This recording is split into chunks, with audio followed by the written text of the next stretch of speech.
Welcome to யாவரும் கேளீர். நான் உங்க பத்ரி பேசுறேன். நடந்து முடிஞ்ச தேர்தலுக்கு பிந்தைய வாக்களிப்புக்கு பிந்தைய கருத்து கணிப்பு எக்ஸிட் போல் அது ஏராளமான கருத்து கணிப்பு நேற்று வந்தது.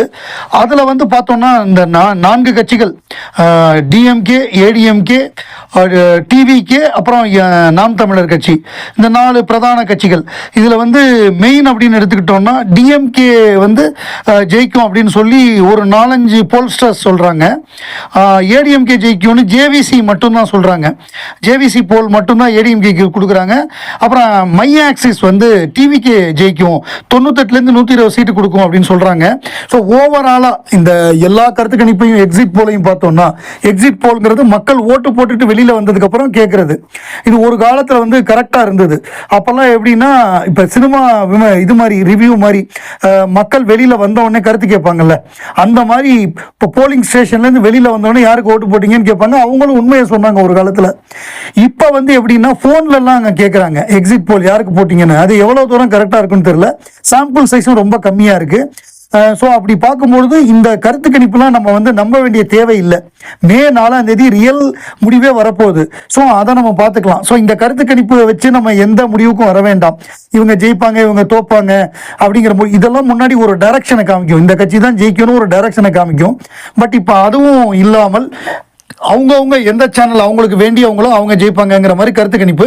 அப்புறம் தேர்தல் முடிவுக்கு வந்ததுக்கப்புறம் அந்த கருத்து கணிப்பு தப்பாக போனால் கூட அதுக்கு ஒரு அக்கௌண்டபிலிட்டியே இல்லை, பரவாயில்லங்கிற மாதிரி ஒரு கிரெடிபிலிட்டி, அக்கௌண்டபிலிட்டியே இல்லாமல் பண்ணிகிட்டு இருக்காங்க. அதனால் இந்த கருத்து கணிப்பை நம்ம பெருசாக நம்ப வேண்டாம். மே 4 ரியல் ரிசல்ட்டை பார்க்கலாம். இந்த கருத்து கணிப்பு படி பார்த்தோம்னா அதிகமான போல்ஸ்டர்ஸ் திமுகவுக்கு தான் கொடுத்துருக்காங்க. திமுக திருப்பி ஜெயிக்கும்னு. இதில் கேரளாவில் காங்கிரஸ் ஜெயிக்கும்னு கொடுத்துருக்காங்க. அஸ்ஸாமில் பிஜேபி ஜெயிக்கும்னு கொடுத்துருக்காங்க. பாண்டிச்சேரியில் திரும்பி ரங்கசாமி வருவார்னு கொடுத்துருக்காங்க. வெஸ்ட் பெங்காலில் சில பேர் பிஜேபிக்கு கொடுக்குறாங்க, சில பேர் மம்தா பானர்ஜி டிஎம்சி திரிணாமுல் காங்கிரஸ் திருப்பி வருங்கிறாங்க. ஸோ ஓவராலாக பார்க்கும்பொழுது அதாவது இப்போ மக்கள் ஓட்டு போட்ட பேட்டர்னு, அந்த இருந்த எழுச்சி, ஓட்டு போட்டதுக்கப்புறம் வந்தக்கூடிய ஃபீட்பேக், இதெல்லாம் வச்சு பார்க்கும்பொழுது மே 4ஆம் தேதி நம்ம சர்ப்ரைஸ் இருக்கும் அப்படிங்கிற மாதிரி தான் தெரியுது.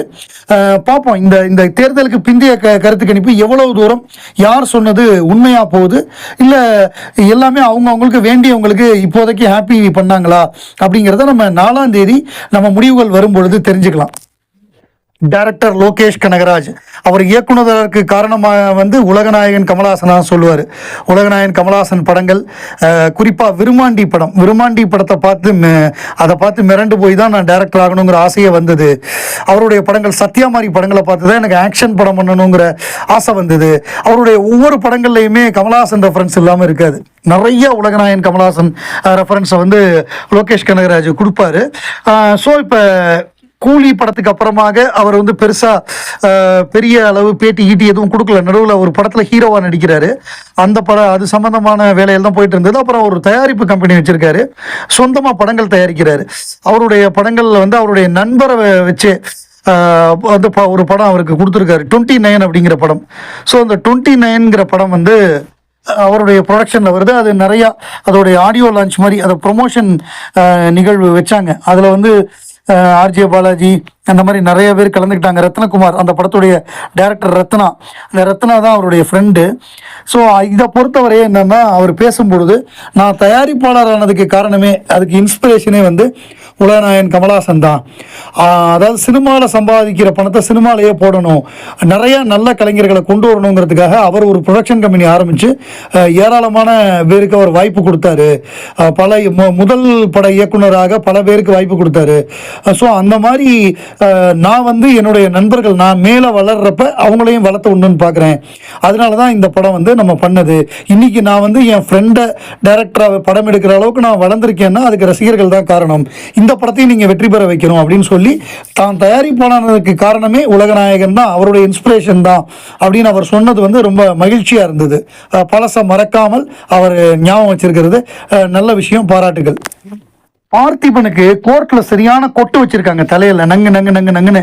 அதாவது இவர் போய் ஆந்திரால ஒரு ஆடியோ லான்ச், ஒரு படத்துடைய ப்ரொமோஷன் ஈவெண்ட்ல கலந்துக்கிட்டாரு. அதாவது நம்ம பவன் கல்யாண் நடிச்ச படம், அந்த படத்துல இவர் வில்லனா நடிச்சிருக்காரு. அதாவது தெரி படத்துடைய தெலுங்கு அந்த படம், அது இப்ப நெட்ஃபிளிக்ஸ்ல கூட வந்துருச்சு. உஸ்தாத் பகத்சிங் அந்த படத்தோட பேர். அந்த படத்தோட ஈவெண்ட்டில் வந்து நான் வந்து ஒரு நாயுடு அப்பாயி அப்படின்னாரு. அவருக்கு நான் வந்து நாயுடு, என் கேஸ்ட்டு நாயுடு அப்படின்னு சொன்னார். அதுக்கு பெரிய எதிர்ப்பு கிளம்பின உடனே அவர் என்ன பண்ணார்னா, எனக்கு ஜாதியே இல்லை அப்படின்னு சொல்லி நான் ஒரு சர்டிஃபிகேட் வாங்கணும் அப்படின்னு போனார். அது கொடுக்கலன்னு கோர்ட்டுக்கு போனார். கோர்ட்டில் அடிச்சிட்டாங்க ஒரு அடி. அதாவது விளம்பரத்துக்கு வேண்டுமானால் இந்த சான்று பயன்படும், சாதி மதமற்றவர் என சுய பிரகடனம் செய்து கொள்ள வேண்டிய அவசியம் இல்லை, நம் நடத்தை மூலம் தான் அதை காட்ட வேண்டும். சாதி மதமற்றவர் என சான்றிதழ் வழங்கப்பட்டதை அடுத்து நடிகர் பார்த்திபன் வழக்கை முடித்து வைத்து சென்னை உயர்நீதிமன்றம் கருத்து. அதாவது இவர் வந்து தான் விளம்பரத்துக்காக தான் இதை வாங்கியிருக்காரு. நீ வந்து உன்னுடைய கண்டக்ட் மூலமாக, உனக்கு ஜாதி இல்லைன்னா உன்னுடைய நடவடிக்கை மூலமாக நீ மற்றவர்கள்ட்ட எப்படி ஒரு வேறுபாடு இல்லாமல் நடந்துக்கிறியோ அப்படிதான் அதை பண்ண முடியுமே தவிர நீ சர்டிஃபிகேட் வாங்கிலாம் அதை பண்ணுறதுங்கிறது வந்து முழுக்க முழுக்க விளம்பரத்துக்கானதுன்னு சொல்லி தலையிலே கொட்டு வச்சிருக்காங்க விளம்பர பிரியர் நம்ம இவருக்கு பார்த்திபனுக்கு. கேவி ஆனந்த், கேமராமேன் கேவி ஆனந்த், இவர் பிசி ஸ்ரீராமுடைய அசிஸ்டண்ட்டாக இருந்தவர். தேவர் மகன் படத்துலலாம் வேலை பார்த்துருக்காரு. அவர் வந்து அவருடைய மறைந்த நாள் இன்னைக்கு வந்து அவருடைய நினைவு நாள். கேவி ஆனந்த் ஒரு அருமையான டைரக்டர், ஒரு கமர்ஷியலில் கிளாஸாக எடுக்கக்கூடிய அயன்மாரியான படங்கள் எடுத்த ஒரு நல்ல டைரக்டர். அவர் இருந்திருந்தால் இன்னும் நல்ல படங்கள் எடுத்திருப்பார் நிச்சயமாக. அவர் வந்து தீவிரமான கமலஹாசன் ரசிகர். அவர் கமலஹாசனை வச்சு படம் எடுத்திருப்பார். எனக்கு சில முறை அவரோட பேச வாய்ப்பு கிடைத்தது. என் நண்பர் வந்து அவருக்கு ஃப்ரெண்டு, அவரோட ஃபோனில் பேசுறதுக்கான வாய்ப்பு கிடைச்சது.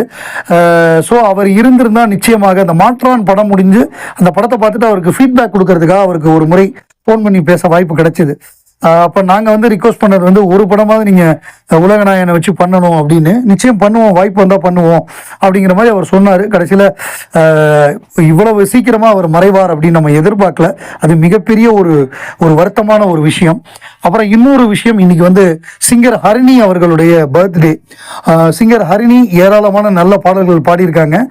சின்ன வயசுலேயே நிலா காய்கிறதுன்னு அவங்க ஸ்கூல் படித்த காலத்திலேயே ஏஆர் ரஹ்மான் மியூசிக்கில் பாட வந்து அதுக்கப்புறம் டெலிஃபோன் மணி போல் பாட்டெல்லாம் பாடி, ஆலங்குயில் பூவும் ரயிலெலாம் பாடி மிகப்பெரிய அளவு, அதாவது ஒரு குறிப்பிடத்தகுந்த ஒரு காலகட்டத்தில் ஹரிணி அப்படின்னா எல்லா படத்துலையும் அவங்க பாடினா ஹிட்டுங்கிற மாதிரியான ஒரு பேர் வந்தது. அவங்க கல்யாணம் பண்ண திப்புவுமே ஏராளமான பாடல்கள் பாடியிருக்காரு. அவர் கமலஹாசனோட விருமாண்டி பாட்டு, அந்த கிரகத்தை விட்டு சாமி வெளியேறது பாட்டெலாம் அவர் பாடினது தான். இன்னும் நிறைய நல்ல பாட்டு பாடியிருக்காரு. ஹரிணி திப்பு இவங்களோட பையன் தான் இன்னைக்கு பட்டைய கிளப்பிட்டு இருக்கிற சாய் அபியங்கர். ஹரிணி அவர்களுக்கு பிறந்தநாள் வாழ்த்துகள். நேற்றுக்கு பெங்களூர்ல வந்து கடுமையான ஆலங்கட்டி மழை, கடுமையான மழை, அதுவும் ஆலங்கட்டி மலை, அந்த ஹெயில் ஸ்ட்ராம்னு சொல்லக்கூடிய ஆலங்கட்டி மலை, அது வந்து மிகப்பெரிய அளவில் மழை பெஞ்சு ஒரே வெள்ளக்காடாக போய் ஒரு கவர்மெண்ட் ஹாஸ்பிட்டல் இடிஞ்சு விழுந்து அதில் 9 பேர் இறந்து போயிட்டாங்க.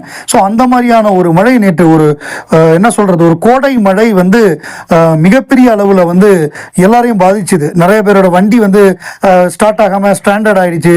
அதுவும் கரெக்டாக 5 மணிக்கு ஆரம்பித்த மழை 8-9 மணி வரை பெஞ்சிருக்கு. மிகப்பெரிய அளவில் வந்து பாதிக்கப்பட்டிருக்காங்க. சில பேர் வந்து வெங்கடேஷ் பிரசாத் மாதிரியான கிரிக்கெட்டர்ஸ்லாம், நான் சின்ன வயசுல ஆலங்கட்டி மழை பார்த்துருக்கேன், ரொம்ப காலம் கழிச்சு இது வந்திருக்குன்னு சொல்லி அவங்க காரை விட்டு இறங்கி அந்த ஐஸ் கட்டி எல்லாம் எடுத்து விளையாண்டு அப்படியும் சில பேர் பண்றாங்க. இது ஒட்டுமொத்தமாக மிகப்பெரிய அளவில் வந்து பாதிப்பை ஏற்படுத்தியிருக்கு. அதாவது கம்யூட்டர்ஸுக்கு வந்து மிகப்பெரிய ஒரு பாதிப்பை ஏற்படுத்தியிருக்குன்னே சொல்லலாம். அந்த மாதிரியான ஒரு மழை இது.